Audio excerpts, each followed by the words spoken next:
الحمدللہ الحمدللہ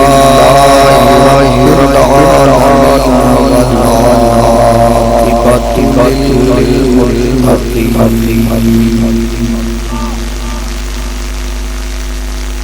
الصلاة والسلام على سيد الأنبياء والمرسلين أما بعد فأعوذ بالله من الشيطان الرجيم بسم الله الرحمن الرحيم يا أيها الذين آمنوا كتب عليكم الصيام كما كتب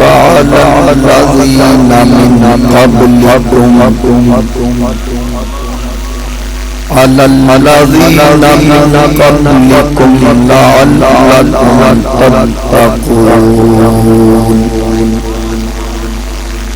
قال الله تعالى في مقام آخر أن اشكر لي ولوالدي. صدق الله مولانا العظيم. إن الله وملائكته يصلون على النبي يا أيها الذين آمنوا صلوا عليه وسلموا تسليما.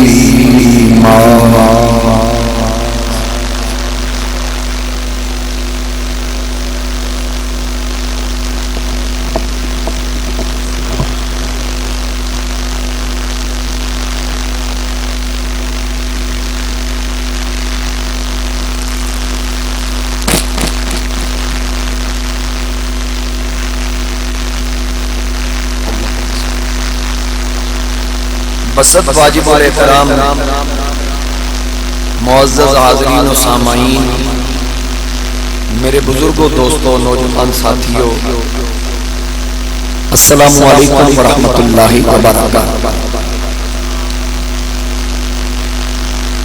ماہ شعبان المعظم کا آج آخری جمعہ ہے. انشاءاللہ اللہ نے چاہا ہماری زندگی ہوئی تو اگلا جمعہ رمضان المبارک کا پہلا جمعہ. میں نے اللہ رب العزت کے پاک کلام قرآن کریم برہان رشید میں سے دو مختلف مقامات سے مقدس کلمات حصول برکت کے لیے تلاوت کرنے کا شرف حاصل کیا. اس ضمن میں اللہ پاک نے جتنی توفیق عطا فرمائی میں گفتگو کروں گا. میرے مصطفیٰ کریم علیہ السلام رمضان شریف کا مہینہ تھا. حضور علیہ السلام کے ایک صحابی حضرت کعب فرماتے ہیں کہ آقا کریم علیہ السلام مسجد میں تشریف لائے اور ہمیں ارشاد فرمایا کہ تمام میرے صحابہ میرے قریب ہو جاؤ. حضرت کعب فرماتے ہیں کہ ہم سب حضور علیہ السلام کے قریب ہوئے تو نبی علیہ السلام منبر پہ چڑھے تو پہلی سیڑھی پہ قدم رکھا تو فرمایا آمین. پھر دوسری سیڑھی پہ قدم رکھا پھر فرمایا آمین. پھر تیسری سیڑھی پہ قدم رکھا پھر فرمایا آمین. اور آپ منبر پہ رونق افروز ہوئے. حضرت کعب فرماتے ہیں کہ ہم نے حضور علیہ السلام کی بارگاہ میں عرض کی یا رسول اللہ صلی اللہ علیہ وسلم آج سے پہلے بھی کئی مرتبہ ہم نے آپ کو منبر پہ جلوہ افروز ہوتے دیکھا ہے، لیکن جس انداز سے آج آپ منبر کے درجات کے قدم رکھتے ہوئے منبر پہ تشریف فرما ہوئے اور ساتھ آمین آمین آمین ارشاد فرمایا، آج سے پہلے ہم نے ایسے الفاظ منبر پہ چڑھتے ہوئے نہیں سنے. اس کی وجہ کیا ہے؟ حضور علیہ السلام نے ارشاد فرمایا کہ جبریل دعائیں کر رہا تھا اور میں اس کے جواب میں آمین کہہ رہا تھا. میں نے جب منبر پر پہلی سیڑھی پہ قدم رکھا جبریل نے کہا کہ ہلاک ہو وہ شخص جو رمضان کا مہینہ پائے اور اس کے روزے رکھ کے ادب و احترام کر کے جنت نہ حاصل کر سکے، تو میں نے کہا آمین۔ اب دعائے ضرر یہ دعا کرنے والا جبریل ہے، آمین کہنے والا وہ نبی ہے جس کے اشاروں سے قبلے بدل جایا کرتے ہیں۔ پھر نبی علیہ السلام نے فرمایا کہ جب میں نے دوسری سیڑھی پہ قدم رکھا تو جبریل نے کہا ہلاک ہو وہ شخص کہ جو آپ کا نام سنے اور آپ کے درود و سلام نہ پڑھے۔ حضور علیہ السلام نے فرمایا میں نے پھر کہا آمین۔ پھر جب میں نے تیسری سیڑھی پہ قدم رکھا تو جبریل نے کہا ہلاک ہو وہ شخص جس کے ماں باپ زندہ ہو یا دونوں میں سے ایک زندہ ہو، ان کی خدمت کر کے وہ جنت نہ حاصل کر سکے۔ میں نے کہا آمین۔ اب یہ تین دعائیں تھیں۔ رمضان شریف کا مہینہ پانے والا اس کا ادب و احترام سے محروم رہنے والے کے خلاف، نبی علیہ السلام کا نام سن کر درود و سلام نہ پڑھنے والے کے خلاف، اور ماں باپ کے بے ادب کے خلاف جبریل دعائیں کر رہا ہے جو فرشتوں کا سردار ہے اور آمین کہنے والا نبیوں کا سردار ہے۔ اب میرے مصطفیٰ کریم علیہ السلام رمضان شریف کے حوالے سے، درود و سلام کے حوالے سے اور والدین کے ادب و احترام کے حوالے سے، یہ جو تینوں چیزیں ہیں میں نے مختصر انہی تینوں چیزوں پہ گفتگو کرنی ہے۔ اب قرآن کیا کہہ رہا ہے؟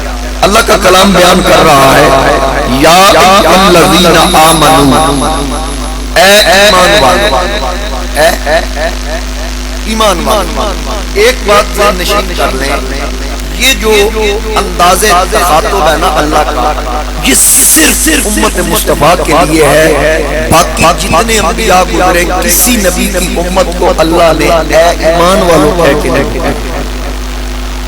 یہ اعزاز امت مصطفیٰ کو حاصل ہے، اے ایمان والوں۔ اب یہاں جو رب فرما رہا ہے نا اے ایمان والوں، آگے حکم آ رہا ہے کسی چیز کا، جس چیز کا حکم آ رہا ہے وہ نفس پہ بھاری اور گراں ہے۔ روزے کا حکم آ رہا ہے۔ ہمیشہ یاد رکھیے کہ جب کبھی کوئی کسی بات کو منوانے کے لیے کوئی بات کی جاتی ہے، بات مشکل ہو تو پہلے بندہ بھی کہہ دیتا میرے سونے میرے پیارے، اسلامی بھائی کہتے ہیں نا میٹھے میٹھے اسلامی بھائی، یعنی کوئی بھی کام کروانا ہو، اپنے بچوں سے بھی آپ نے کام کروانا ہو تو محبت بھرے لفظ سے پہلے یاد کرتے ہیں تاکہ اس کو اگلا کام ہے مشکل نہ ہو۔ تو رب نے بھی بڑا خوبصورت جملہ اے مومنو، اے ایمان والو، کتب علیکم الصیام، اللہ فرما رہا ہے کہ اے ایمان والو تم پر روزے فرض کیے گئے کما کتب علی الذین من قبلکم، جیسے تم سے اگلوں پر فرض پر۔ اب یہ جو اگلے الفاظ ہیں کہ جو پہلے ان کا بھی ذکر کیا کہ ان پر بھی روزے فرض تھے تاکہ مزید مشکل میں آسانی ہو جائے کہ یہ صرف تمہارے ذمہ نہیں لگا رہا، پہلے بھی یہ کام کرتے آئے۔ اللہ کریم نے ارشاد فرمایا کہ روزے تم پر فرض کیے گئے جیسے اگلوں پہ فرض پر، لعلکم تتقون، لعلکم تتقون، تاکہ تمہیں پرہیزگاری نصیب ہو، تقویٰ ملے۔ اب دیکھیں نا کہ اور رمضان جو لفظ رمضان، یہ رمضان سے مشتق ہے جس کے معنی علماء نے کثیر تعداد میں بیان کیے۔ حضور سیدی غوث اعظم پیران پیر رحمت اللہ تعالی علیہ آپ فرماتے ہیں رمضان اس سے مشتق ہے رمضان، اس کا معنی ہے کہ پاؤں کا جلنا، پیروں کا جلنا۔ ایک آپ نے ذکر فرمایا کہ اس کا نام رمضان اس لیے رکھا گیا ہے کہ یہ گرم موسم میں آیا تھا، گرمی کی شدت تھی، تو اس شدت کی وجہ سے اس مہینے کا نام رمضان رکھا۔ اور پیروں کا جلنا، گرم زمین پر یا گرم ریت پر یا گرم پتھر پر پیروں کا جلنا، یہ بھی اس کا معنی بیان کیا گیا۔ اب مطلق اس کا مفہوم یہ سمجھ لیں کہ اس کا معنی ہے جلنا، تو ہمارے نفس پر روزہ گرا ہے بھاری ہے. اللہ تعالیٰ نے خوبصورت القاب سے ہمیں نوازا. مومنوں کہہ کر ہمارے ذمہ یہ کام لگایا اور فرمایا یہ کام کرو گے تو تمہیں پرہیزگاری نصیب ہوگی, تقوی نصیب ہوگا. اور رب فرماتا ہے ان اکرمکم عند اللہ اتقاکم, میری بارگاہ میں قوم قبیلے ذات پات کی حیثیت میں تقوی کی حیثیت میری بارگاہ میں جس کا بھی سٹیٹس ہے وہ ذات اور جو دنیاوی مقام و مرتبہ اس وجہ سے نہیں بلکہ میری بارگاہ میں سٹیٹس اس کا ہے جس کے پاس تقوی. ٹھیک ہو گیا. اور پھر مانا جلنے کی مثال کے طور پر یہ بانس ہوتے ہیں, بانس آپ نے لگے ہوئے دیکھے ہوں گے, یہ ٹیڑھے میڑھے تو سیڑھی کی صورت میں دیکھیں یا شامیانے کے نیچے لگاؤ اس صورت میں دیکھیں تو بالکل یہ سیدھا ہوتا. تو یہ سیدھا کیسے ہوتا ہے؟ اس کو آگ کی بھٹی میں شکنجے میں کسا جاتا ہے. جب آگ کا اثر اس کی رگ اور اس کے ریشوں میں پہنچتا ہے تو پھر اس کو جس طرح مرضی موڑ تو پھر سانچے میں اس کو کس کے اس کو سیدھا کیا جاتا ہے. ایک معنی سیدھا کرنے کے لیے تو رب نے فرمایا میں نے تمہیں روزہ عطا فرمایا, اس کی بھٹی میں جلا کر رب اپنے بندے کو سیدھا کرتا. اس کی آگ کی شدت میں رب اپنے بندے کو, یعنی کہ جب اس کے ریشے اور اس کا اثر ہمارے نفس تک پہنچتا تو ہم بھی سیدھے ہوتے. اور پھر آپ نے دیکھا ہوگا سونار کے پاس سونا لے کر جاؤ نا, اسے کہو کہ کھوٹا کھرا الگ الگ, وہ کٹھیاتی میں تھوڑے سے کوئلے رکھ کے اس کو پھونکتا ہے تو وہ کوئلے چمکنے کے بعد جب میں ڈالتا ہے تو جو خالص ہوتا ہے وہ پگھل کے ایک طرف ہو جاتا ہے, جو کھوٹا ہوتا ہے وہ الگ الگ جاتا ہے. رب نے ہمیں رمضان عطا کیا کھوٹے کھرے کو الگ الگ. اور پھر یعنی اس کو پاک کر دیا نا, کھوٹ سے پاک کر دیا. تو اللہ تعالیٰ نے ہمیں رمضان عطا کیا ہمارے نفس امارہ پاک کرنے کا. نفس امارہ نبی کریم علیہ السلام کے صدقے اللہ تعالیٰ نے امت مصطفیٰ پہ خاص کرم کیا. اللہ رب العزت نے قرآن پاک چیزیں پاک لوگوں کے لیے, پاک چیزیں پاک لوگوں کے لیے. تو اللہ نے مصطفیٰ کریم علیہ السلام کے صدقے ہمارے لیے جنت میں پاک چیزیں, جنت کی نہریں پاک, اس کا پانی پاک, جنت کی حوریں پاک, جنت کے میوہ جات پاک. تو پھر پاک لوگوں کی جنت میں داخل ہو. اللہ نے رمضان عطا فرمایا تاکہ تمہیں پاکیزگی ملے, پھر جنت میں جا کر پاکیزہ نعمتوں سے لوگ سردو.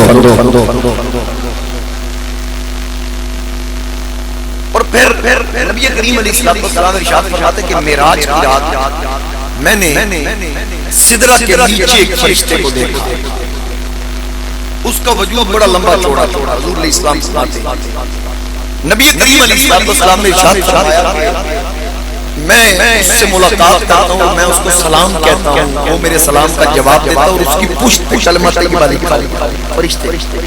آقا کریم ارشاد فرماتے ہیں کہ وہ مجھے سلام کا جواب دینے کے بعد عرض کرتا ہے آقا میں کچھ کہوں. میں نے کہا کہو. وہ فرشتہ کہتا ہے کہ آپ کی امت کو اللہ نے بڑا اعزاز عطا فرمایا. تو میں نے پوچھا کس اعزاز کی بات کر رہا ہے؟ اس فرشتے نے کہا اللہ نے 12 مہینوں میں ایک مہینہ ایسا رکھا ہے آپ امت کے لیے وہ خاص کہ جس کے دن میں وہ روزہ رکھیں گے, رات کو عبادت کریں گے, اللہ تعالیٰ ان کے پچھلے 11 مہینے کا گناہ معاف کرتا. یا علماء نے جس طرح حضرت یوسف علیہ السلام کے صدقے اللہ نے یوسف کے 11 بھائیوں کو معاف کر دیا, اللہ تعالیٰ اس مہینے کی برکت سے پچھلے 11 مہینے کے گناہ معاف کرتا. رب فرماتا ہے کہ جب میرا بندہ یہ اللہ کا ذکر ہے, یہ اللہ کی عبادت ہے, ظاہری عبادت کے لیے اللہ نے نماز کو رکھا ہے, باطنی عبادت کے لیے اللہ نے روزہ. نبی علیہ السلام نے صحابہ سے فرمایا کہ میرے غلاموں مفلس کون ہے؟ مفلس سمجھتے ہو تنگ دست غریب. میں اگر آپ سے سوال کروں غریب کون ہے, آپ یہی جواب دیں گے جس کے پاس مال نہیں. جس کے پاس کچھ نہیں، یہی جواب ظاہری طور پہ بنتا بھی یہی ہے۔ اور نبی علیہ السلام نے جب صحابہ سے پوچھا کہ مفلس غریب تنگ دست کون ہے، صحابہ نے بھی یہی جواب دیا۔ انہوں نے کہا تھا جس کے پاس مال نہیں، جس کے پاس پیسے نہیں، جس کے پاس دولت نہیں، جس کے پاس زر نہیں۔ حضور علیہ السلام نے فرمایا مفلس وہ نہیں، مفلس وہ ہے جو قیامت والے دن آئے گا، تنگ دست غریب وہ ہے جو قیامت والے دن آئے گا، اس کے ساتھ اعمال کے پہاڑ ہوں گے، نیک اعمال، روزے بھی ہوں گے، زکاتیں بھی ہوں گی، خیراتیں بھی ہوں گی، حج بھی ہوں گے، سارے معاملات ہوں گے، لیکن دنیا میں اس نے کسی کا حق مارا ہوگا، دنیا میں کسی کو تکلیف دی ہوگی، دنیا میں کسی کی غیبت کی ہوگی، یعنی جس کے ساتھ اس نے زیادتی کی ہوگی، جو اس کے اعمال کا پہاڑ ہوگا، اللہ کریم وہ جس کی اس نے مخالفت دنیا میں کی ہوگی، وہ اس کے عمل ان لوگوں میں تقسیم کرتا، اس کا بیلنس کتنا ہوگا؟ صفر، زیرو، اس کے پاس کچھ نہیں ہوگا، بلکہ جن کا حق اس نے مارا ہوگا یا غیبت کی ہوگی، ان کے گناہ اس کے کھاتے ہوگا۔ نبی علیہ السلام نے فرمایا یہ وہ مفلس اور تنگ دست۔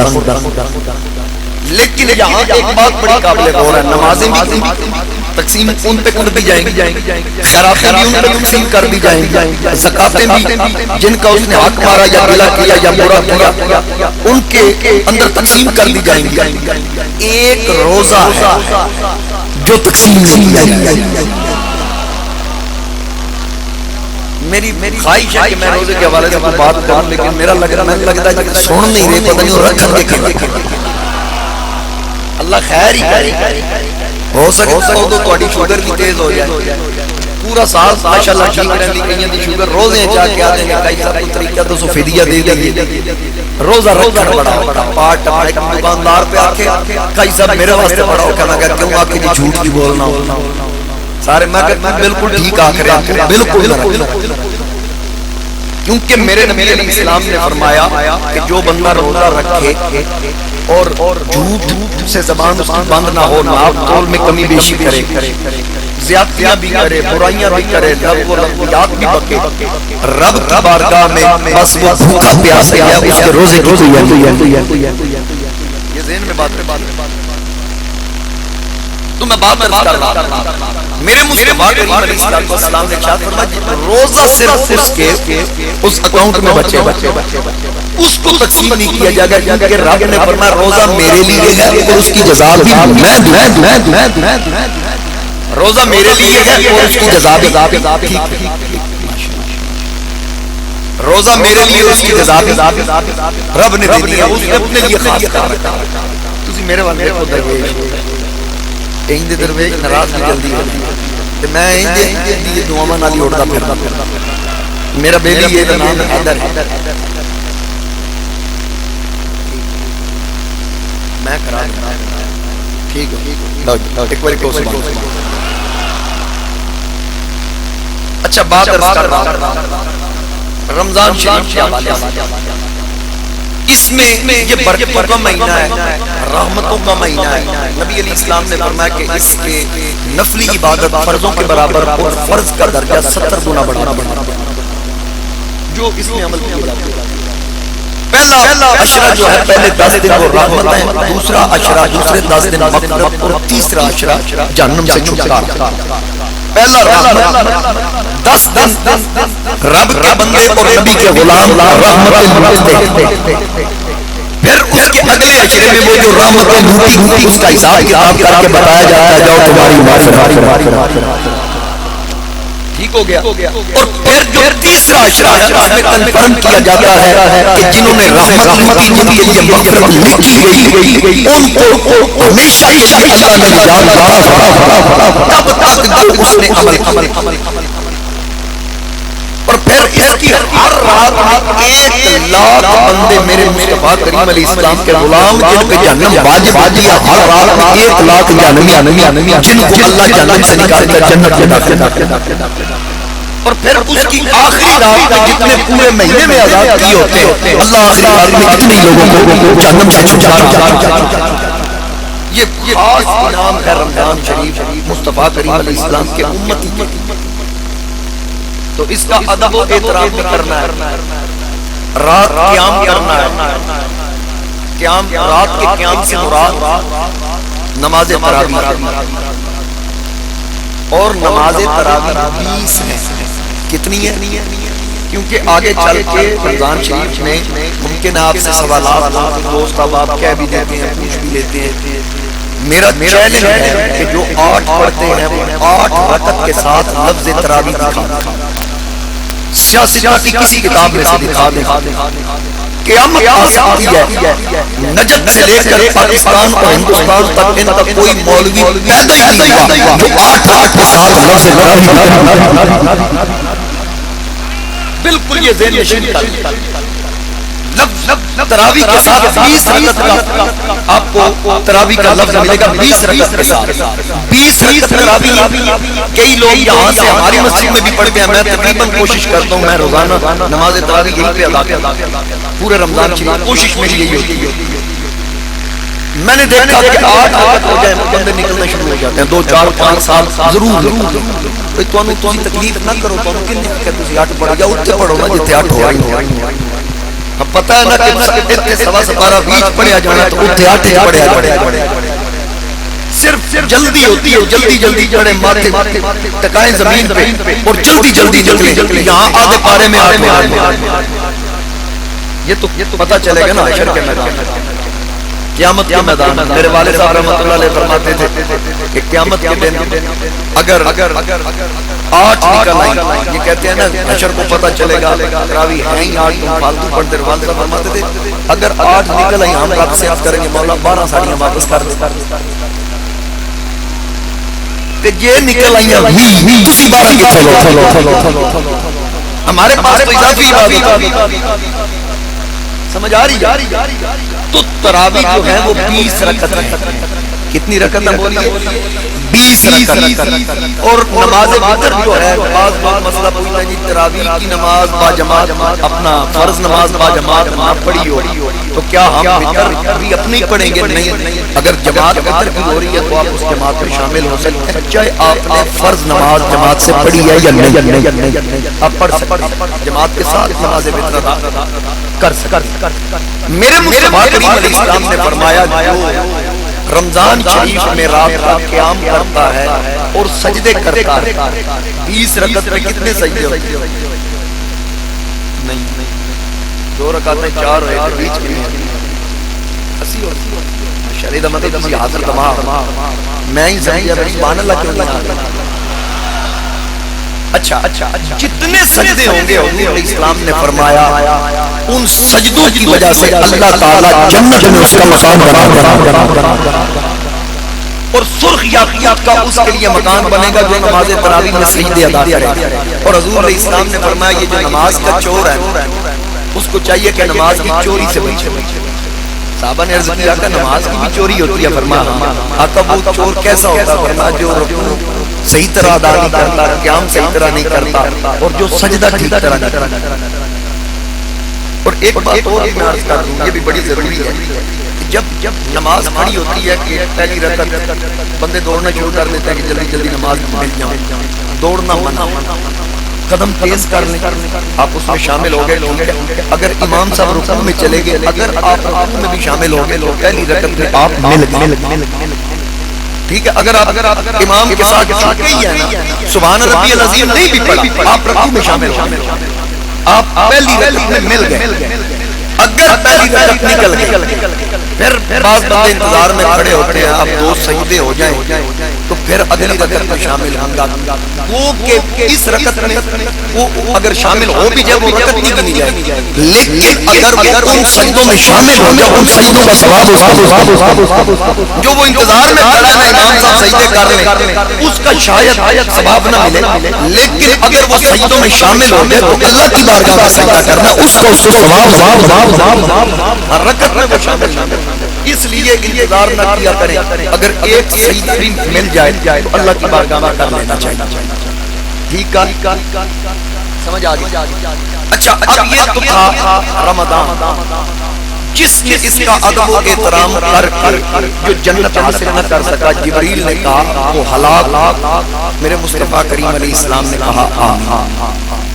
اب اگلے سٹیپ میرے نبی کریم تاجدار خاتم نبوت صلی اللہ تعالی علیہ وآلہ وسلم جب قدم رکھتے ہیں تو فرماتے ہیں آمین۔ جبریل نے کہا کہ جو آپ کا نام نامی اس میں گرامی سنے اور آپ پہ درود و سلام نہ پڑھے وہ بھی ہلاک۔ نبی علیہ السلام نے فرمایا آمین۔ اب میرے مصطفیٰ کریم علیہ السلام کا درود و سلام میں بھی نام لے رہا ہوں، آقا علیہ السلام یہ بھی درود و سلام صلی اللہ علیہ وآلہ وسلم یہ بھی درود شریف۔ اس لیے جب بھی حضور علیہ السلام کا نام لیا جائے تو صلی اللہ علیہ وآلہ وسلم، کئی لوگ جلدی چلتے ہیں صلی اللہ علیہ وسلم وآلہ کو چھوڑ دیتے ہیں۔ میرے نبی علیہ السلام نے فرمایا مجھے دم کٹا درود قبول نہیں۔ تو پوچھا گیا کہ دم کٹا درود کون سا ہوتا؟ دم کٹا درود کون سا ہوتا؟ فرمایا جس میں میری آل کا ذکر۔ اس واسطے بندہ ایڈا سیانا نہ بنے، پھرتیاں بوتیاں نہ بکھائے، آل میں رکھے تو تا قبول ہونا۔ تمہارے پاس اتنا ٹائم بھی نہیں ہے کہ وہ آلی ہی کہہ سکے۔ اصل میں کچھ لوگوں کے اندر کی خباثت ہوتی ہے، اندر کی پلیتی ہے جڑی کدھروں نہ کدھروں ظاہر ہو۔ اعلیٰ حضرت فرماتے ہیں ملک کو کھائے تپے سکر تیرے دل میں یہ کس سے بخار ہے؟ سمجھ آ رہی ہے؟ یہ اندر کی پلیتی یہ چیزیں سامنے آ جائیں، بندہ چھپا کے بھی رکھے وہ ظاہر ہو جائے، کہیں دی شکلیں تو ظاہر ہو جائے۔ ایسے ہی میں پچھلا ہفتہ کراچی کا دورہ کر کے آیا، وہاں 4-5 پروگرام تھے، وہاں بڑے جوش کے ساتھ سبحان اللہ واہ واہ کیا بات ہے لوگ کرتے تھے۔ میں نے کہا کہ یار بڑا زور کر کہتے ہیں جی تواڈے جا بندہ اتنے سانو بہت گھٹ سنن نوں ملدا، یعنی سریلے خطیب جو ہوتے ہیں نا وہ کراچی میں کی کمی۔ میرا خیال ہے ساری سبحان اللہ میں اتھی یہ کھا آیا اے تواڈے سر تے نہیں ہو گیا۔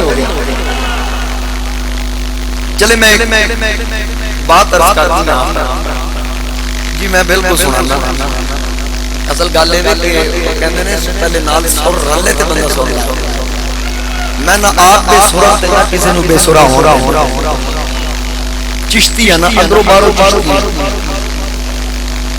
چشتی صاحب امت کو آفتاب قیامت کی فکر کیا، چھتری ہے زلف شاہ کی سر پر لگی، زہرا علی حسین و حسن کا غلام ہوں، مہر علی کی مہر ہے دل پر لگی۔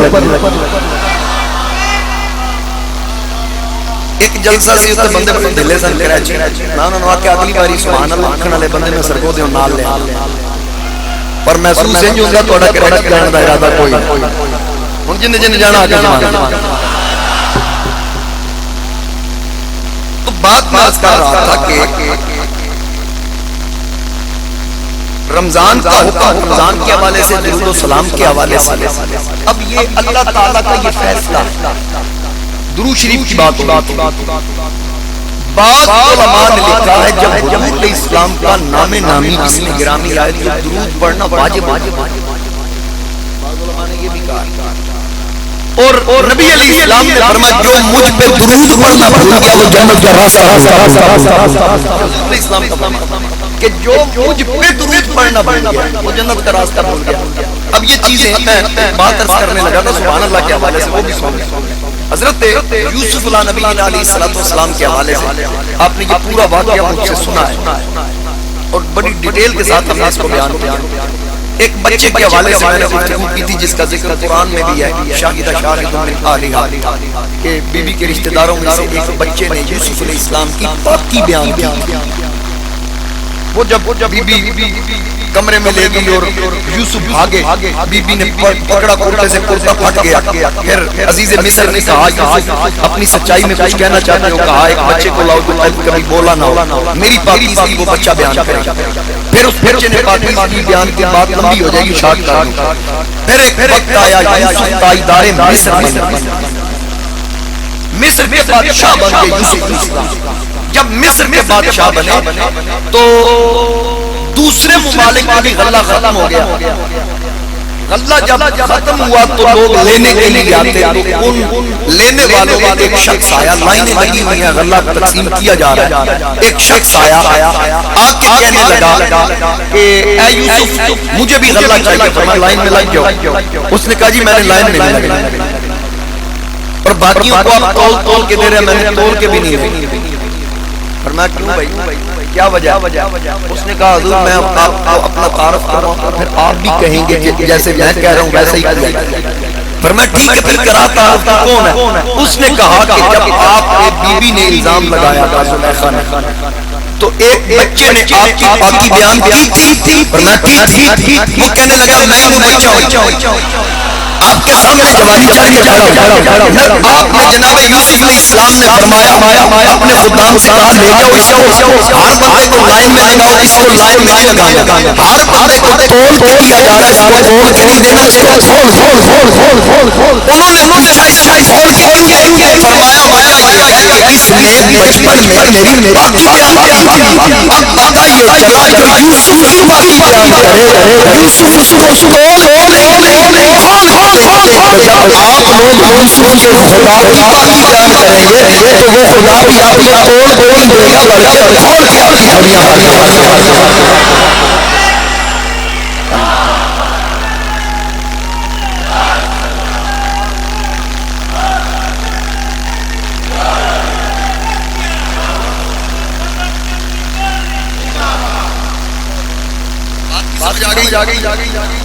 تو اس لیے میں کہہ رہا ہوں سبحان اللہ کہیے، اس کا معنی ہے اللہ پاک، اللہ پاک۔ بس یہ میں کہتے رہنا ہے تاکہ مجھے حوصلہ بھی ملا رہے اور مجھے یہ سمجھ آئے کہ آپ میری بات سمجھ۔ آنے والا مہینہ برکتوں کا مہینہ، رحمتوں کا مہینہ۔ چلیں کافی دیر ہو گئی، میں آپ کو ایک شعر سنائی دیتا ہوں۔ حضرت سلطان باؤلی، کیونکہ رب فرماتا ہے کہ جو میرے چاہنے والے ہیں وہ مجھ سے ٹوٹ کر عشق کرتے ہیں، اشد حبا للہ، ٹوٹ کر اللہ کے ساتھ محبت کرنے والے لوگ ہیں۔ تو جو اس کے ساتھ عشق کرتا ہے تو پھر جس کے ساتھ عشق ہو جائے پھر اس کی ہر بات کو ماننا۔ اس بارے میں عارفوں کا بادشاہ سلطان بانے ایک بار کی یہ زبان حضرت سلطان صاحب نے فرمایا عاشق سوئی حقیقت جیڑا قتل معشوق تے منے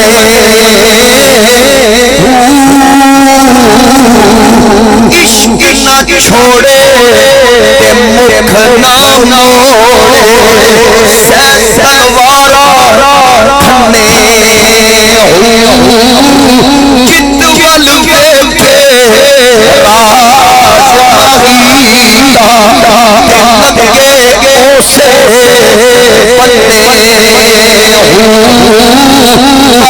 پنے سچا عشق حسین علی کا سر سے بے راز اپنے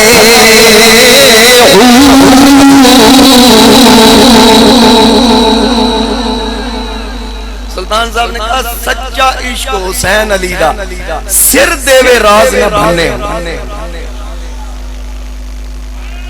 سمجھ آگئی نا؟ جس سے عشق ہو جائے پھر اس کی ہر بات ماننا پڑتی، پھر جب وہ حکم کرتا ہے نا تو پھر سمندر میں بھی کود جانا پڑتا۔ اب میرے آقا کریم علیہ السلام فرماتے ہیں میں نے منبر کے دوسرے درجے پہ قدم رکھا، جبریل نے دعا کی جو آپ کا نامی سنے اور آپ پر درود و سلام نہ پڑے وہ ہلاک ہو۔ آقا فرماتے ہیں میں نے آمین کہا۔ علماء فرماتے ہیں جب سرکار کا نام آئے، بعض فرماتے ہیں درود و سلام پڑھنا واجب ہے۔ مولوی محمد زکریا سہارنپوری دیوبندی تبلیغ نصاب باب فضائل درود شریف میں لکھتے ہیں کہ اللہ رب العزت نے جناب موسیٰ علیہ نبینا علیہ السلام سے ارشاد فرمایا اے پیارے موسیٰ، کیا موسیٰ کلیم اللہ سے اولو العزم رسول، ان سے فرمایا اے موسیٰ کیا آپ چاہتے ہیں کہ میں آپ کے دو پہلوؤں میں جو جان ہے اس سے بھی زیادہ آپ کے قریب ہو جاؤں؟ رب فرما موسیٰ علیہ السلام نے عرض کی ہاں مولا میں چاہتا ہوں۔ فرمایا کیا موسیٰ آپ چاہتے ہیں جو آپ کی آنکھوں میں نور ہے، نور بصارت، میں اس سے بھی آپ کے قریب ہو جاؤں؟ عرض کی مولا میں یہی تو چاہتا ہوں۔ پھر آواز قدرت آتی ہے پیارے موسیٰ کیا آپ چاہتے ہیں کہ آپ کی زبان پر جو کلام ہے میں اس سے بھی زیادہ آپ کے قریب ہو جاؤں؟ موسیٰ علیہ السلام نے عرض کی ہاں مولا میں چاہتا ہوں۔ رب نے فرمایا پھر ایک نسخہ یاد کر لیں۔ عرض کی مولا اس کے لیے کیا کرنا پڑے گا؟ فرمایا اٹھتے بیٹھتے چلتے پھرتے صبح و شام میرے یار محمد پہ درود و سلام دو سلام دو سلام دو سلام دو سلام دو سلام دو۔ دیوبندی عالم لکھ رہے ہیں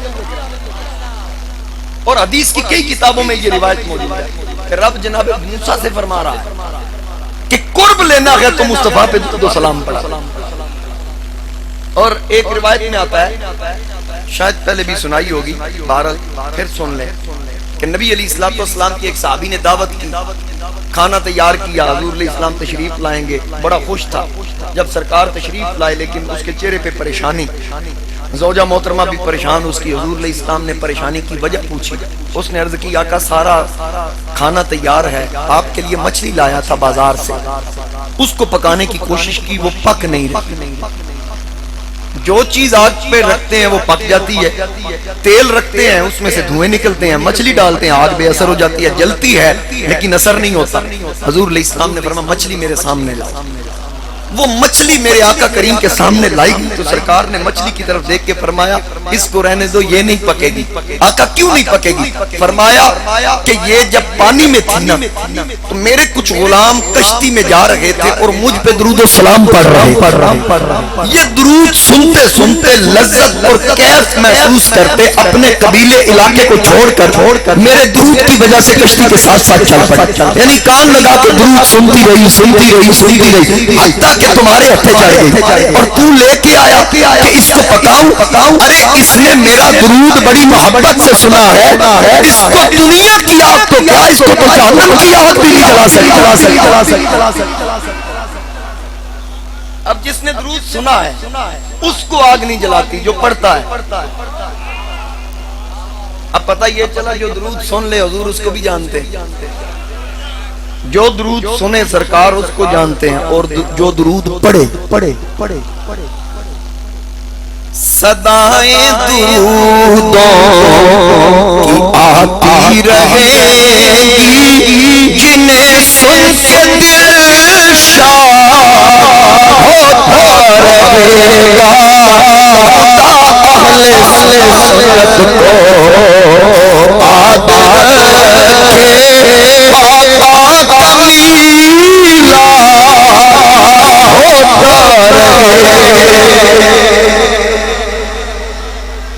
نبی علیہ السلام نے فرمایا جو مجھ پہ درود پڑھنا بھول گیا وہ جنت کا راستہ بھول گیا۔ ہم نے تو پل صراط پہ بھی درود پڑھتے ہوئے جانا۔ اعلیٰ حضرت فرماتے ہیں رضا پل سے اب وجد کرتے گزریے، رضا پل سے اب وجد کرتے گزریے کہ ہے رب سلم صدائے محمد صلی اللہ علیہ وسلم۔ درود شریف کے حوالے سے بہت ساری روایات ہیں۔ ایک روایت ہے حضرت خواجہ حسن بصری کے حوالے سے کہ خواجہ حسن بصری تشریف فرما، اور یہ بھی دیوبندی عالم مولانا محمد زکریا سہارنپوری جنہوں نے تبلیغی نصاب لکھا، اس کے مختلف ابواب ہیں، فضائل نماز کے حوالے سے، فضائل زکوٰۃ، فضائل حج، آخری باب جو ہے نا وہ ہے باب فضائل درود شریف۔ اس میں انہوں نے ایک واقعہ نقل کیا کہ حضرت خواجہ حسن بصری کے پاس ایک عورت آ کے کہتی ہے، اور حضرت خواجہ حسن بصری وہ شخصیت ہیں جو ڈائریکٹ مولا علی کے ہاتھ پہ بیعت اور تابعی ہیں، حضرت مولا علی کے مرید ہیں۔ ان کے پاس وہ خاتون آتی ہے، آ کے کہتی ہے کہ میری بیٹی فوت ہو گئی، مدت ہو گئی، چاہتی ہوں اس کو خواب میں دیکھوں، خواب میں ملتی نہیں، مجھے کوئی ایسا طریقہ بتائیں کہ میں اپنی بیٹی کو خواب میں دیکھوں۔ خواجہ صاحب نے اس کو وظیفہ بتایا، 2 رکعت نفل پڑھنے کو کہا، اس میں جو مخصوص سورت تھی وہ پڑھنے کے لیے کہا، پھر کہا کہ اس انداز میں لیٹنا کہ تیرا رخ قبلے کی طرف ہو اور مصطفیٰ پہ درود و سلام پڑھتی ہے۔ اس نے گھر جا کے یہ عمل کیا، جاتے ہی جب وہ عمل کرتی ہے، سوتی ہے، تو خواب میں دیکھتی ہے کہ اس کی بیٹی آگ کی زنجیروں میں جکڑی ہوئی ہے، ہاتھوں پیروں میں آگ کی زنجیریں ہیں، وہ چیخ رہی ہے، چلا رہی ہے۔ اچانک جب ماں نے خواب میں دیکھا بیٹی کی کیفیت کو، آنکھ کھول گئی، تڑپ کے بیٹھ گئی۔ اب رات گزرنا مشکل ہو، فجر کا وقت قریب آیا، اپنے نماز فجر ادا کرنے کے بعد اپنے گھر سے نکلی اور جناب حضرت خواجہ حسن بصری کی بارگاہ میں پہنچی، جا کے کہنے لگی کہ حضرت بڑی مشکل سے رات گزاری ہے، میری بیٹی تو آگ کے عذاب میں جل رہی ہے، بڑا مشکل میں نے برداشت کیا اور اب پتہ نہیں اگلی زندگی میری کیسے گزرے گی۔ خواجہ صاحب اب مجھے بتائیں میں کیا کروں؟ کہا اپنی بیٹی کی طرف سے صدقہ کر، اللہ تعالیٰ مہربانی فرمائے گا۔ اب وہ خاتون واپس آتی ہے، حضرت خواجہ حسن بصری کے حوالے سے مولانا زکریا نے لکھا کہ جب وہ سوئے انہوں نے دیکھا وہ جنت کی سیر کر رہے ہیں خواب تو جنت میں خوبصورت تخت ہے، اس پہ ایک لڑکی بیٹھی ہے، وہ پکار کے کہتی ہے خواجہ حسن بصری صاحب، تو خواجہ صاحب اس کی طرف توجہ کرتے ہیں، وہ سلام کرتی ہے، آپ اس کے سلام کا جواب دیتے ہیں، وہ کہتی ہے مجھے پہچانا ہے؟ فرمایا نہیں۔ وہ کہنے لگی میں وہی لڑکی ہوں جس کی ماں آپ کے پاس وظیفہ پوچھنے آئی۔ حضرت خواجہ صاحب نے کہا تیری ماں تو کہتی ہے میں نے دوزخ کے عذاب میں جلتے دیکھا اور یہاں تو جنت کے باغات میں سیر کر رہی ہے۔ اس نے کہا جہاں ماں نے دیکھا غلط نہیں کہا، ٹھیک کہا، تو جہاں آپ دیکھ رہے ہیں یہ بھی ٹھیک ہے۔ کہا پھر یہ دونوں چیزیں برعکس ہیں۔ اس نے کہا جب ماں نے دیکھا تب تک میں جہنم کے عذاب میں تھی، یہ تو تبدیلی اسی دن فجر کے بعد آئی۔ وہ کیسے؟ کہا کہ ایک شخص قبرستان سے گزرا جس میں میں دفن تھی، وہاں سے وہ فجر پڑھ کے گزر رہا تھا اور حضور کی ذات پہ درود و سلام کرتا جا رہا۔ اس نے درود شریف پڑھ کے کہا مولا میں نے تیرے حبیب پر درود بھیجا، سلام پڑھا، اس کو قبول کر اور اس کا اجر ثواب اس قبرستان کے مردوں کو عطا کر۔ اتنا کہنے کی دیر تھی اللہ نے تمام جہانیوں کو درود کی برکت سے جہنم سے نکال کر جلال کا داخل۔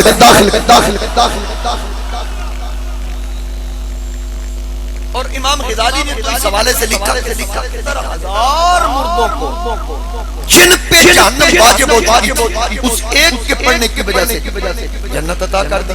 اب ایک بندہ قبرستان سے گزر جائے درود پڑھتا ہوا جائے 70,000 بخشوا لے، تو جہاں یہ آپ سینکڑوں کی تعداد میں بیٹھے ہیں جب سارے مل کے پڑھیں گے یہ درود شریف بے شمار برکات ہیں۔ علماء فرماتے ہیں کہ یہ شہد کی مکھی ہے نا، اس سے پوچھا گیا نبی علیہ السلام نے پوچھا اتنا لذیذ اتنا میٹھا شہد کیسے بناتی ہے؟ اس نے عرض کی مختلف پھل اور پھولوں کا رس چوس کے چھتے میں اگلتی ہوں، اللہ تعالیٰ کرم فرماتا ہے وہ کیا بنتا ہے؟ تو نبی علیہ السلام نے فرمایا کہ ہر پھل میٹھا نہیں اور پھول کا رس تو ہوتا ہی کڑوا، لیکن شہد کا ٹیسٹ بالکل ایک جیسا ہوتا ہے، میٹھا ہوتا ہے، اتنا میٹھا تو کچھ بھی نہیں ہوتا۔ اس نے کہا ایک چیز اور ہے، وہ کیا؟ وہ کہتی ہے کہ یا رسول اللہ صلی اللہ علیہ وسلم ہمارا جو چھتا ہوتا ہے نا اس میں مختلف وہ آپ کہہ لیں درجے بنے ہیں۔ آپ نے دیکھا ہوگا کبھی چھتے کو دیکھیں اس میں مختلف حصے بنے، وہ کہتی ہے کہ مختلف حصے ہوتے ہیں، ہر حصے میں ایک مکھیوں کا گروہ الگ اور مکھیوں کی ڈیوٹی ہوتی ہے یہ اکٹھی اپنی پھلوں پھولوں سے رس چوس کے نہ پھر اکٹھی اپنے اس اپارٹمنٹ میں آ جاتی۔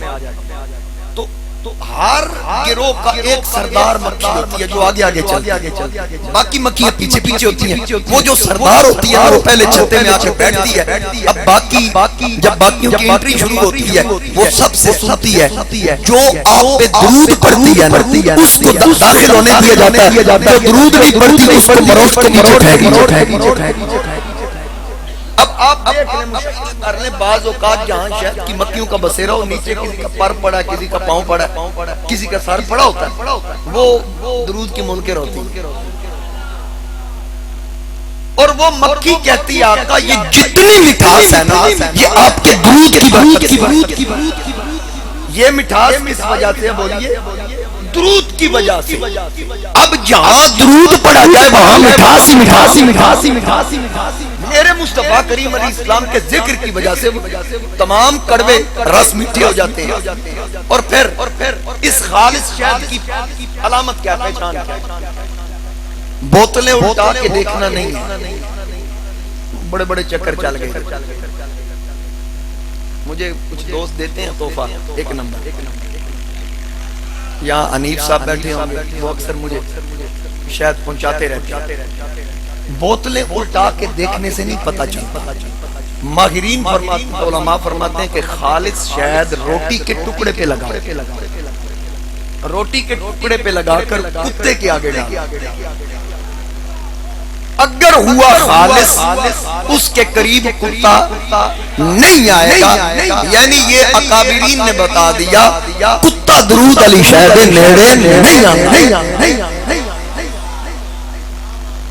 تسی اتوار تک پریشان ہو یا اس کو بعد بھی یہی کیفیت رہے. ہن عدم اعتماد وچ میرا تے کوئی معاملہ نہیں. اگر ہوندا تے میں خان نو بچا لیندا.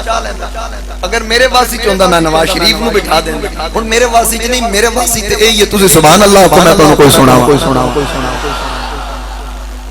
مہربانی کرو یار. اور پھر اس کے علاوہ خالص شہد اس کی ایکسپائری کیا ہے؟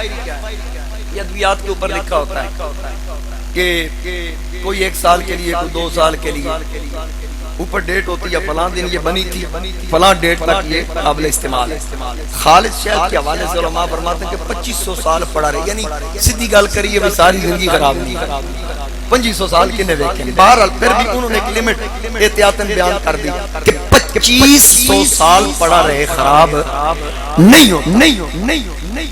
کمال ہو گئی. جب یہ بات میں سنتا ہوں میں کہتا ہوں جس پہ مکی درود پڑے وہ 2500 سال خراب نہ ہو. جس محمد پہ خود خدا درود بھیجے اس مصطفیٰ کے وجود کا کیا مقام ہے.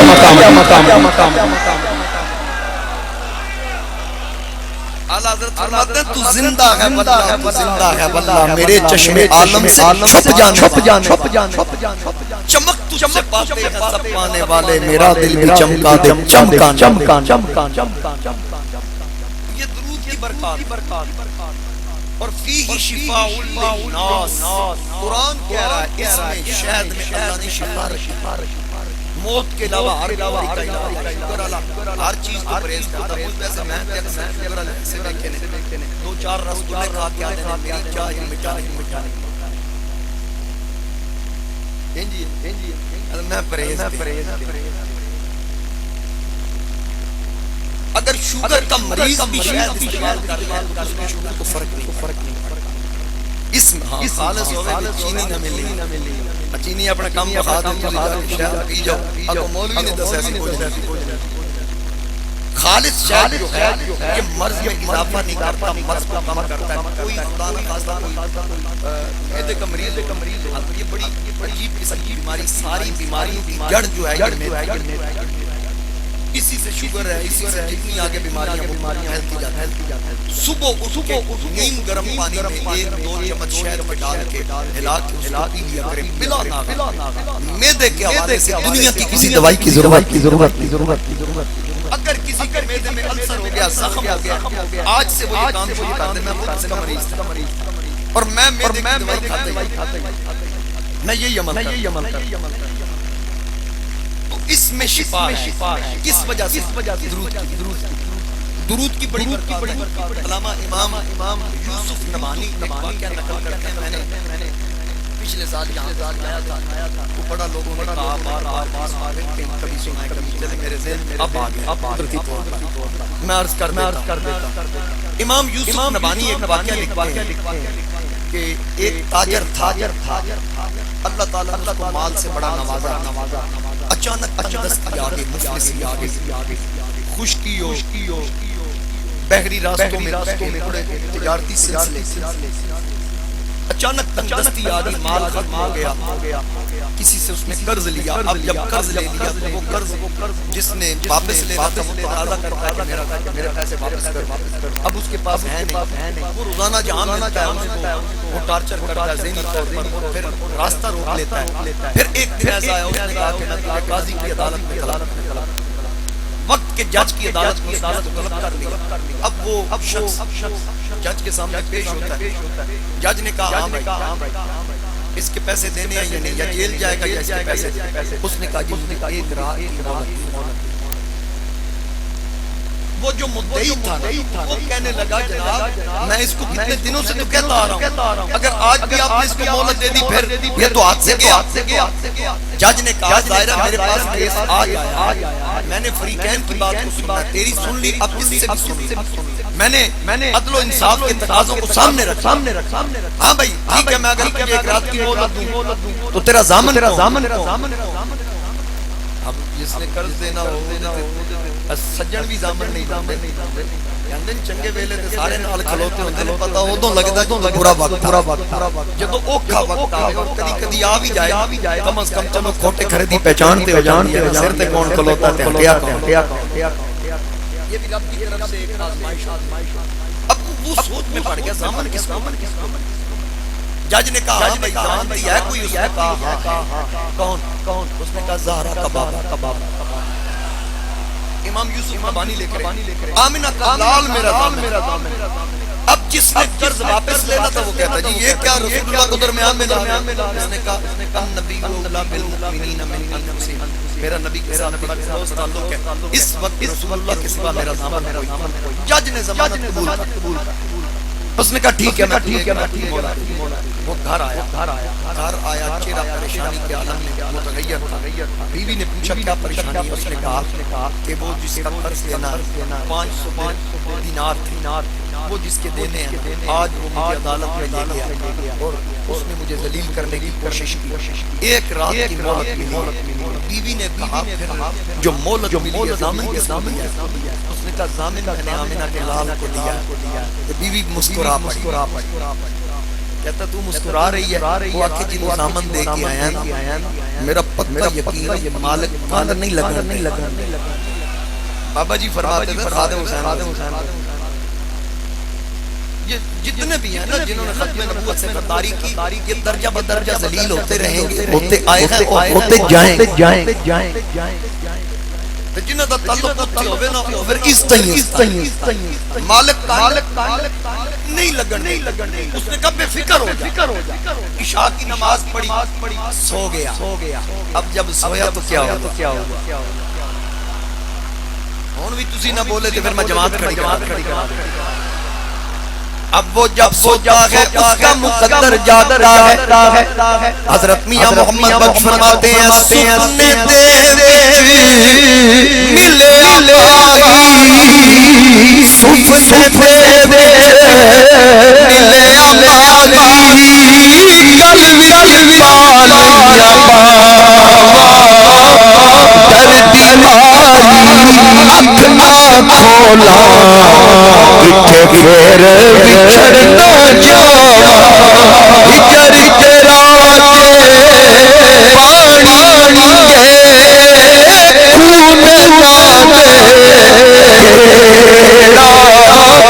جی کرنا تینوں کو دادا میں درد قرآن چھیڑا.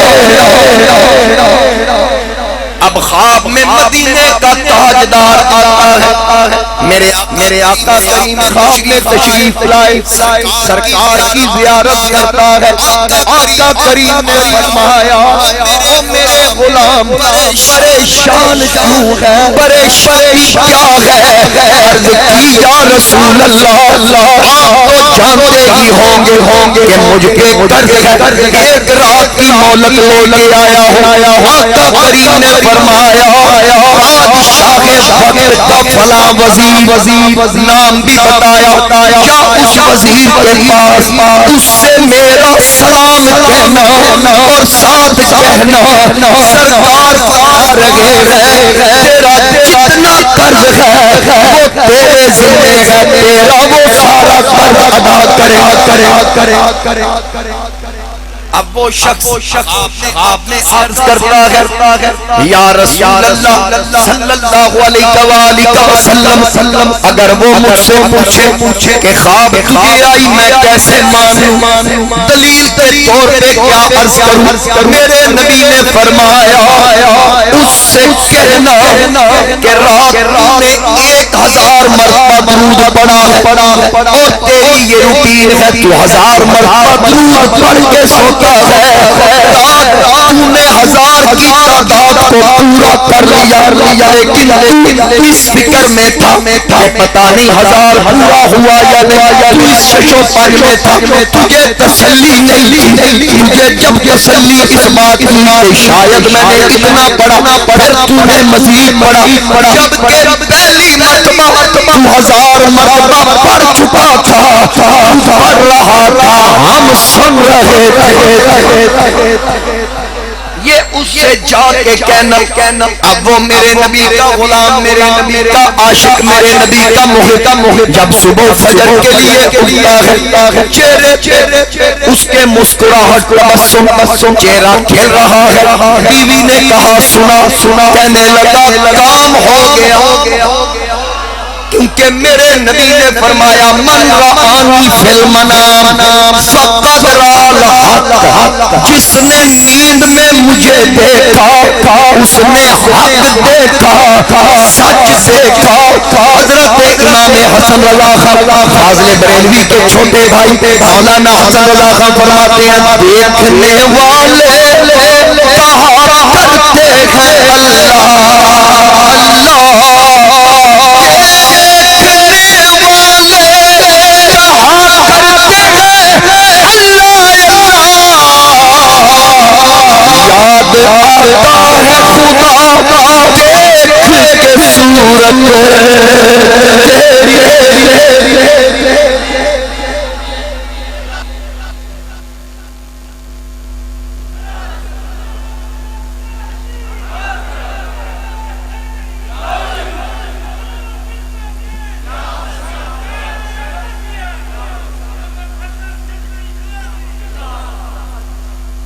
اب وہ کہتا ہے کام ہو گیا، بیوی کو ساری بات بتائی، اب نکلا گھر سے اس وزیر کی طرف، جا کر سلام کیا اور کہا کچھ کہنے آیا ہوں، علیحدگی میں میری بات سنے، کہا بولو کیا کہنا چاہتے ہو؟ اب وہ کہنے لگا رات آپ نے 1000 مرتبہ درود شریف پڑھا، بھول گئے تھے کہ 1000 پورا ہوا یا نہیں؟ وزیر حیران ہو گیا، کہتا ہے پڑھنے والا میں، گھر میرا اکیلا میں، تجھے کیسے پتا چلا؟ وہ کہنے لگا کہ مجھے پہلے بات کی تصدیق کرو، کہنے لگا بالکل۔ وہ تاجر کہنے لگا پھر تو نے 1000 اپنی سوچ کے مطابق پھر مکمل کیا، جبکہ پہلی مرتبہ 1000 مرتبہ پڑھ چکا تھا۔ اس نے کہا بات بالکل اسی طرح ہے، تجھے کس نے بتایا؟ اس تاجر نے کہا رات کو میں سویا، آمنہ کا لال میرے خواب میں آ گیا، سرکار میرے خواب میں آئے، یہ بات مجھے سرکار مدینہ نے بتائی، تاجدار ختم نبوت نے بتائی، وہ خوش ہو گیا، آنکھوں سے آنسو چل رہے ہیں، اور پھر حضرت خواجہ غلام فرید کی روح تڑپی، آپ نے فرمایا میں بیٹھا سونا بیٹھے نائی کہ میں نہ بیٹھاتے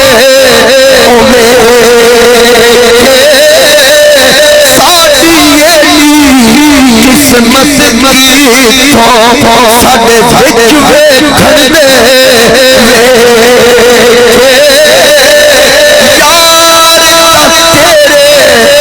اندر بسدا تینو ایویں پہنے بھلے فریدا ہوئے یار مریے ہمیں دیکھے یار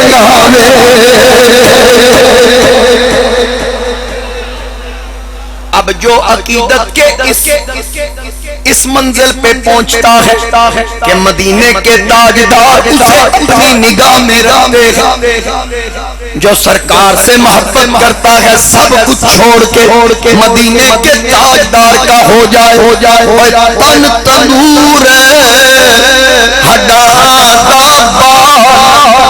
اساں نال تپایا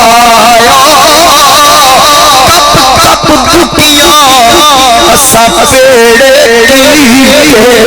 اتو عشق پلے لایا تن دی ہانی من دا سال اتو لون صبر دا پایا فریدا میں ساری تیری تینو اجے ادبار ملا۔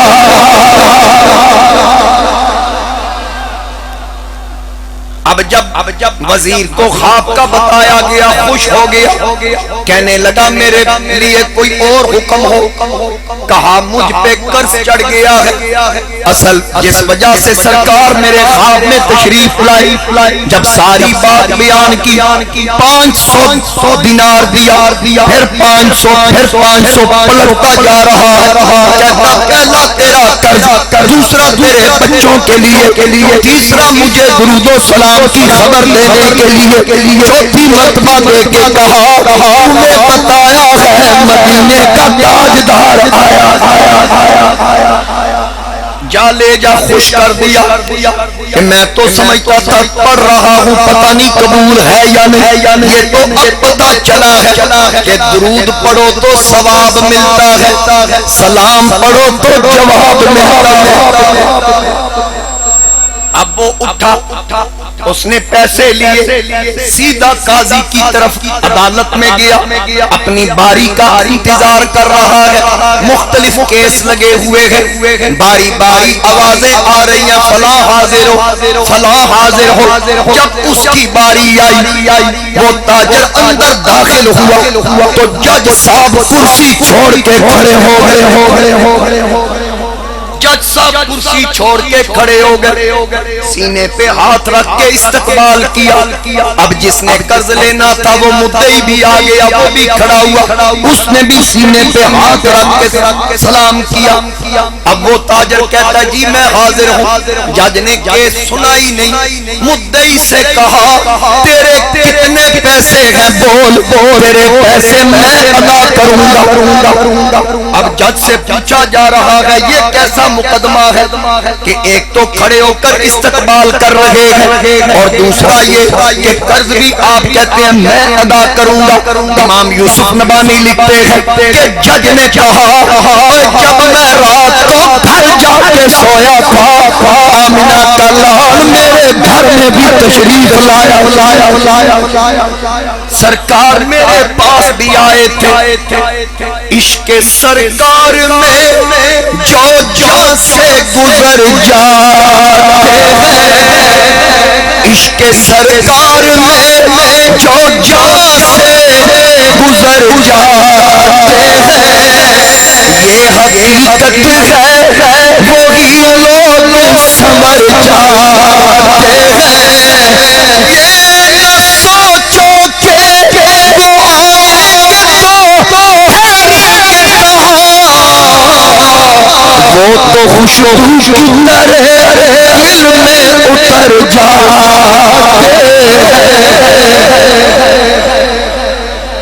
کہا سرکار میرے خواب میں بھی تشریف لائے تھے، آقا کریم نے حکم فرمایا اگر وہ دے دے تو ٹھیک وگرنہ اپنی طرف سے دے دینا۔ اب جس نے لینا تھا اس نے کہا جی میں تے لینا ہی کوئی نہیں، دینے والا تیار، جج کہتا ہے میں دوں گا، لینے والا کہتا ہے میں نے نہیں لینا، تو کیوں نہیں لے گا؟ پہلے تو نے کیس عدالت میں خود لے کے آیا ہے۔ کہنے لگا رات جب میں بھی گھر گیا مجھ پہ بھی کرم ہو گیا، سرکار میرے خواب میں بھی تشریف لے آئے، آقا کریم نے مجھے حکم فرمایا اللہ تیرا مال بڑھا دے گا۔ اب اب کام اس کا بھی کر دیا، جس جج نے نبی کے نام کی ضمانت مان لی اس پہ بھی کرم کر دیا، اور جس نے لینے تھے اس پہ بھی کرم کر دیا۔ یہ میرے نبی کا کرم ہی تو ہے، یہ میرے نبی کی لج پالی تو ہے۔ تین بندوں کے معاملات تینوں کے گھروں میں مدینے کا تاجدار آتا ہے، کیڑے آئچیا والا جنا ماہی گھر آ جاوے، مقدر اس دھرتی دا جتھے آقا قدم ٹکاوے، عاشق جس دی دھوڑ گھر سے آ بیٹھے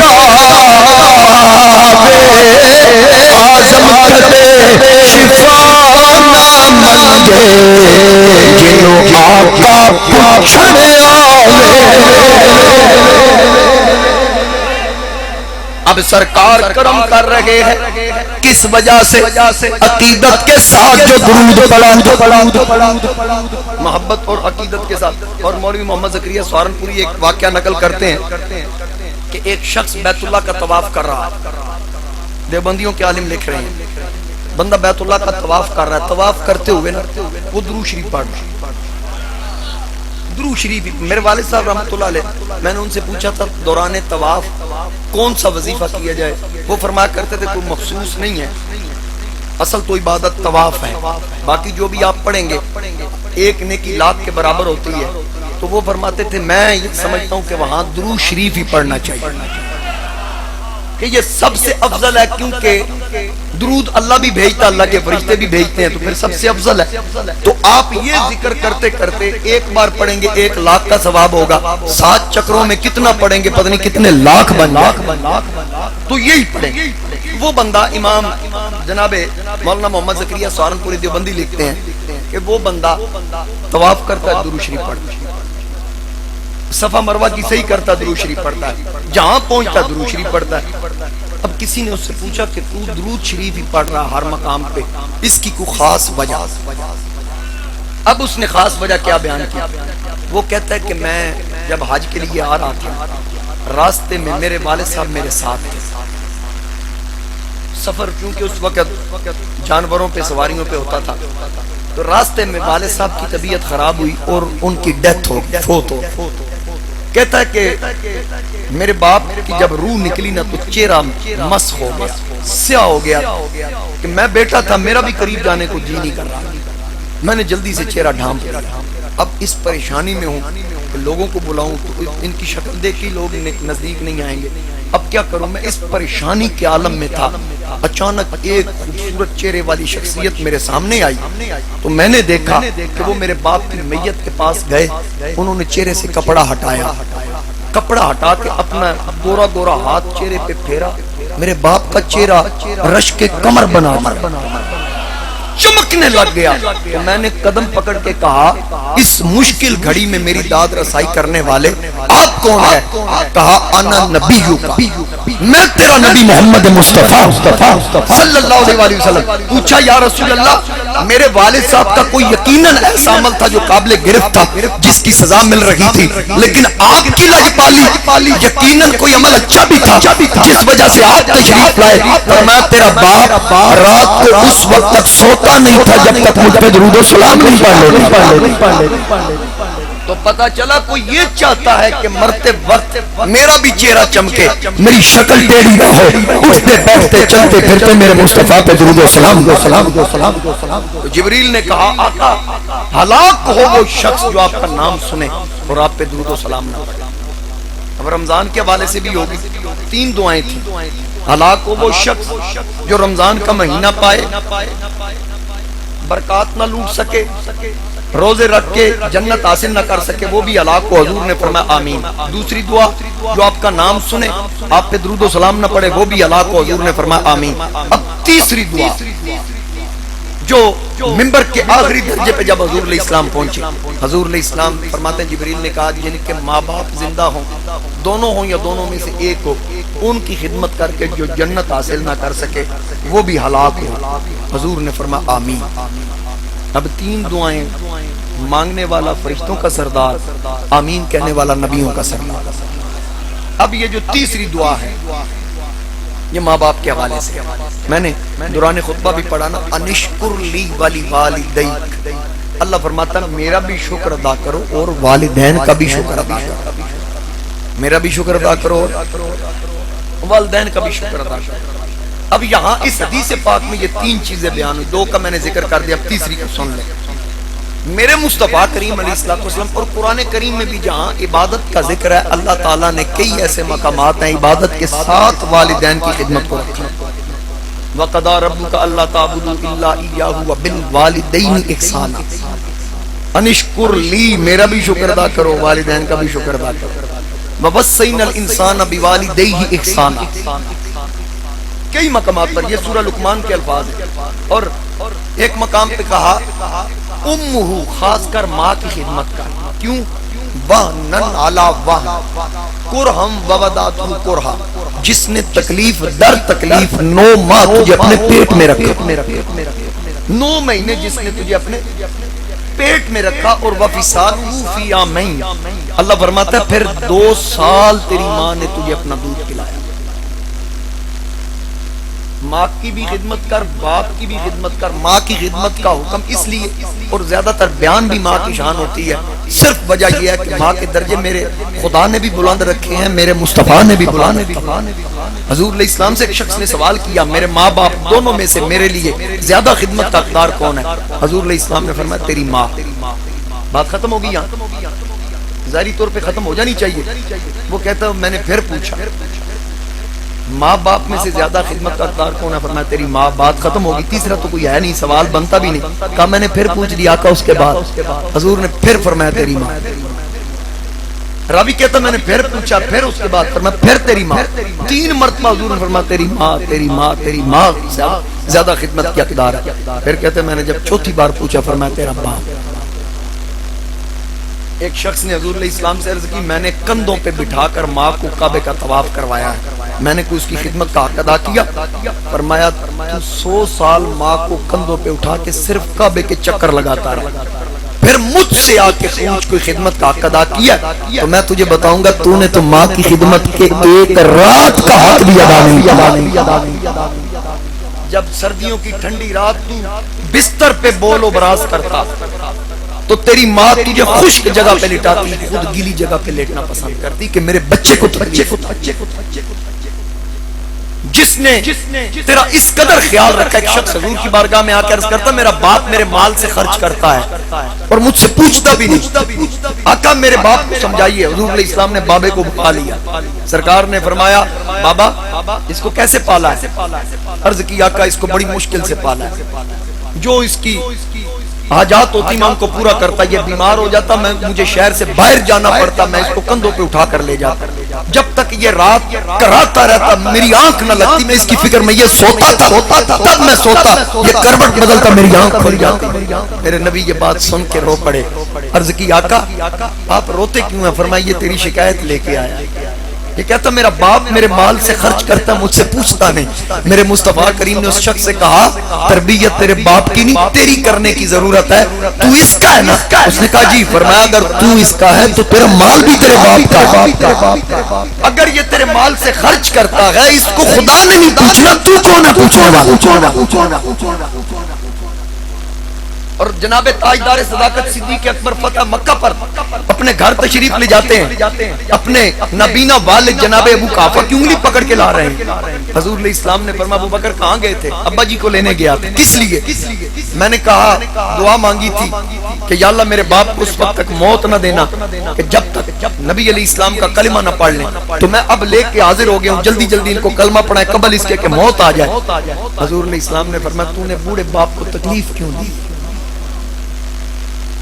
آقا کلمہ پڑھانے کے لیے۔ میرے مصطفیٰ کریم نے فرمایا تو مجھے بتاتا میں تیرے گھر جا کے تیرے باپ کو کلمہ پڑھا۔ اتنی کرم نوازی میرے مصطفیٰ کریم علیہ السلام کی والدین کے حوالے سے۔ حضور علیہ السلام نے فرمایا میری ماں زندہ ہوتی میں امامت کروا رہا ہوتا اور فاتحہ تلاوت کر رہا ہوتا، میری ماں اندر حجرے سے مجھے آواز دیتی بیٹا محمد، حضور فرماتے میں کعبے سے منہ پھیر کے ماں کے حجرے کی طرف منہ کر کے لبیک کی صدائیں لگانا شروع کر دیتا. لیکن میری عمر مبارکہ 6 برس تھی جب میری ماں کا سایہ مجھ سے اٹھ گیا. حضور علیہ السلام کے ایک صحابی ہیں، جامع ترمذی کے اندر یہ روایت ہے، حضرت حذیفہ رضی اللہ تعالیٰ عنہ، وہ خود فرماتے ہیں کہ ایک دن میں ماں اپنی والدہ کی خدمت میں تھا، اکثر ان کی طبیعت خراب رہتی، میں خدمت میں رہتا. ایک دن طبیعت سنبھلی تو میں نے کہا امی اگر آپ کی اجازت ہو تو آج نماز مغرب حضور علیہ السلام کی بارگاہ میں پڑھ لوں. نماز کس کے پیچھے پڑھنی ہے؟ آقا کے پیچھے. اجازت ماں سے مانگی جا رہی ہے. مطلب کیا ہے؟ یہ میرے مصطفیٰ کی تربیت ہے، یہ حضور علیہ السلام کی تربیت ہے. میرے نبی علیہ السلام کی بارگاہ میں آنا ہے، ماں سے پوچھا جا رہا ہے. ماں نے کہا ہاں بیٹا طبیعت ٹھیک ہے. حذیفہ فرماتے ہیں میری ماں نے کہا کہ حضور علیہ السلام کی بارگاہ میں میرا سلام عرض کرنا، بڑی غور سے یہ روایت سنیے گا، میرا سلام عرض کرنا اور کہنا ماں کہتی تھی میری اور میرے بیٹے یعنی تیری بخشش کی دعا کر بیٹا، میں تجھ سے راضی ہوں، میری بخشش کی بھی دعا کروانا اور اپنی بخشش کی جا کے حضور کی بارگاہ میں عرض کرنا. حذیفہ فرماتے ہیں میں سرکار کی بارگاہ میں پہنچا، نماز مغرب تیار تھی، میں نے حضور کے پیچھے پڑھی. حضور علیہ السلام نماز سے فارغ ہوئے، کوئی سوال ہوا، آقا کریم علیہ السلام نے اس پہ گفتگو کی، جواب میں بات لمبی ہو گئی. جب نماز مکمل ہوئی بات لمبی ہوگی، پھر نماز عشاء کا وقت آ گیا. حذیفہ فرماتے ہیں نماز عشاء بھی میں نے حضور کے پیچھے پڑھی کیونکہ ماں کا حکم تھا دعا کروا کے آنا ہے، حکم عدولی بھی نہیں کرنی تھی. حذیفہ فرماتے ہیں عشاء کے بعد نبی علیہ السلام صحابہ سے مصافحہ کرنے کے بعد اپنے حجرے کی طرف چلے. حدیث پاک لمبی ہے، شارٹ کر رہا ہوں. حذیفہ فرماتے ہیں اب میں پیچھے سے آواز بھی نہیں دے سکتا تھا، ان تحبط اعمالکم وانتم لا تشعرون، یہ حکم بھی مد نظر تھا. آقا جا رہے ہیں، میں نے سوچا اب تو فجر بھی یہیں آگی تو پڑھ کے جاؤں گا. ماں نے جو کہا ہے کہ میری اور اپنی بخشش کی دعا کروا کے آنا. حذیفہ فرماتے ہیں میں سوچ ہی رہا تھا کہ کیا کروں تو لجپال آقا نے پلٹ کے میری طرف دیکھ کے فرمایا انت حذیفہ، کیا تو حذیفہ ہے؟ میں نے عرض کی نام، جی یا رسول اللہ میں حذیفہ ہوں. فرماتے ہیں عرض تو یہ کرنا تھا کہ میری ماں کہہ رہی تھی میری اور میری ماں کی بخشش کی دعا کر دے. کہتے ہیں مجھ سے خود پوچھا تو حذیفہ ہی ہے نا؟ میں نے کہا جی میں حذیفہ ہوں. فرمایا غفر اللہ لک ولی امی کا ما حاجتک، اللہ تجھے اور تیری ماں کو بخشے. بتا میرے ساتھ کام کیا، بتا میرے ساتھ کام کیا ہے؟ عرض کیا کا کام تھے وہ اسی جگہ تو بن منگے ہی کر دیتا.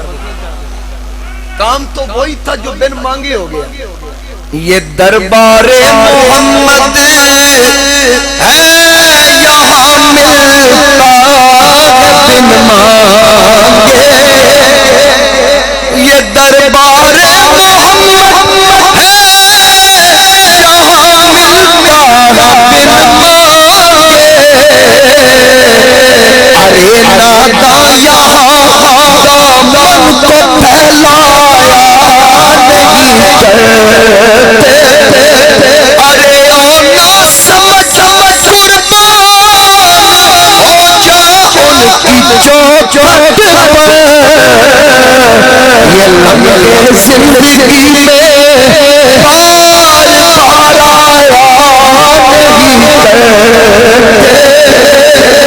آیا نہیں کرتے، یہ لمحے زندگی میں بار بار آیا نہیں ہے. میرے حضور علیہ السلام تشریف فرماتے نا جیرانہ کے مقام پہ گوشت تقسیم کر رہے تھے. آقا کریم علیہ السلام گوشت تقسیم کر رہے ہیں. صحابہ فرماتے ہیں ایک خاتون آئی بڑھیا، ایسے کپڑے اس نے پہنے ہوئے جس پہ کئی جگہ پہ پیبند ٹاکیاں لگی ہیں. حضور علیہ السلام کی اچانک اس بڑھیا پہ نظر پڑی، سرکار کھڑے ہو اور جلدی جلدی اس بڑھیا کے پاس گئے، اس کی دست بوسی کی اور حضور علیہ السلام اپنی چادر اتار کے فرش پہ بچھا دیتے. وہ بوڑھی عورت مٹی کے ساتھ بھرے ہوئے اس کے پیر حضور کی چادر پہ بیٹھ، سرکار سامنے بیٹھ گئے تو وہ مائی حضور کو نا ایسے زلفوں کے اندر انگلیاں ایسے ڈال کے نا جھکا کے ماتھا. صحابہ فرماتے میں رش کا تھا یار یہ بی بی کون ہے؟ آقا کریم نے تو فرمایا میری ماں بچپن میں سال کر گئی. اتنا احترام. اور جب وہ حضور کی طرف دیکھتی نبی علیہ السلام چہرہ نیچے، جب دائیں بائیں دیکھتی تو سرکار اس کی زیارت کرتے آنکھ کے چاکن کی پاندے. اتنا احترام کر رہے ہیں. صحابہ فرماتے ہیں اب ہمیں ہمارے دل میں یہ بات ہے کہ حضور سے کیسے پوچھیں یہ مائی کون. آپس میں گفتگو ہو رہی ہے, سرکار نے کچھ تحائف دیے, کچھ چیزیں دی. بی بی نے کہا میں جانا چاہتی ہوں. حضور علیہ السلام نے فرمایا آپ جا سکتی ہیں. دروازے تک چھوڑ کے آج, جب تک نظروں سے اوجھل نہیں ہوئی میرے نبی واپس نہیں آئے, پیچھے سے دیکھتے رہے اس بڑھیا. تو جب واپس آئے تو صحابہ فرماتے ہیں ہم نے عرض کی آقا یہ مائی کون تھی؟ آپ کی والدہ تو آپ کی 6 سال کی عمر مبارکہ میں پردہ کر گئی, یہ مائی کون تھی جس کا آپ نے اتنا احترام کیا, ادب کیا؟ حضور علیہ السلام نے فرمایا میرے غلاموں تم میں سے کوئی ایسا نہیں جو اس کو جانتا ہو. آقا ہم میں سے کوئی نہیں جانتا اسی لیے تو پوچھا ہے. میرے نبی علیہ السلام نے فرمایا لوگو یہ مجھے دودھ پلانے والی حلیمہ سعدیہ, یہ میری دائی حلیمہ تھی جس نے 2 سال مجھے اپنا دودھ پلایا. اب جس نبی نے اپنی دائی کا اتنا احترام کیا, اگر اس نبی کی مائی آمنہ ہوتی مصطفیٰ کے. ایک شخص نے حضور علیہ السلام سے پوچھا میں نے نظر مانی ہوئی ہے کہ میرا فلاں کام ہو گیا, میں کعبے کی چوکھٹ کو بوسہ دوں گا. آقا اب کیا کروں؟ فی الوقت وسائل نہیں میں وہاں جا سکوں, بدل کے طور پہ کیا کروں؟ فرمایا ماں زندہ؟ جی زندہ. فرمایا جا ماں کے قدم چوم. وہ تو چلا گیا. ایک شخص عرض کرتا آقا اگر ماں نہ ہوتی تو پھر؟ فرمایا اگر اس کی ماں نہ ہوتی تو پھر میں کہتا جا قبر پہ جا کے ماں کی قدموں والی مٹی چوم لے, پھر بھی تیری کعبے والی قسم پوری. اور جو صبح اٹھ کے ماں باپ کی زیارت کرتا ہے اس کے کھاتے میں حج مقبول لکھا جاتا ہے, اور لکھنے والا بھی خالق خود. حضرت میاں محمد بخش فرماتے ہیں کہ میرے آقا نے فرمایا, میرے آقا نے فرمایا کر لے خدمت ماں کہ جھوٹا پکڑا ہوگے جاگے کھلے صورت مادی کہ جھوٹا پکڑا ہوگے جاگے کھلے صورت مادی. اور جن کی مائیں سروں پہ سلامت ہے اللہ تعالیٰ ان کو عمر خضر عطا فرمائے, اللہ تعالیٰ کا دیر سایہ سلامت رکھے. میں دیکھ رہا ہوں سفید داڑھیوں والے رو رہے ہیں, آج بھی ان کی مائیں ان کو یاد آ رہی ہے. وہ بڑا خوش بخت خوش قسمت ہے جس کی ماں کا سایہ اس کے سر پہ سلامت ہے. وہ ہر چیز کا بدل موجود ہے. اگر خدا نہ خواستہ بیوی مر جائے بدلے کے طور پر اور نکاح کر سکتا ہے. اگر اولاد نہ ہو اللہ تعالیٰ دوسری عورت سے دے دیتا ہے. ہر چیز کا رب نے بدل بنایا ہے, لیکن ماں باپ کا بدل کوئی نہیں. یہ زندگی میں ایک بار ملا کرتے ہیں. میاں صاحب فرماتے ہیں اٹھ جا تیرا, اٹھ جا میرا, اٹھ جا تیرا, اٹھ جا میرا, اٹھ جا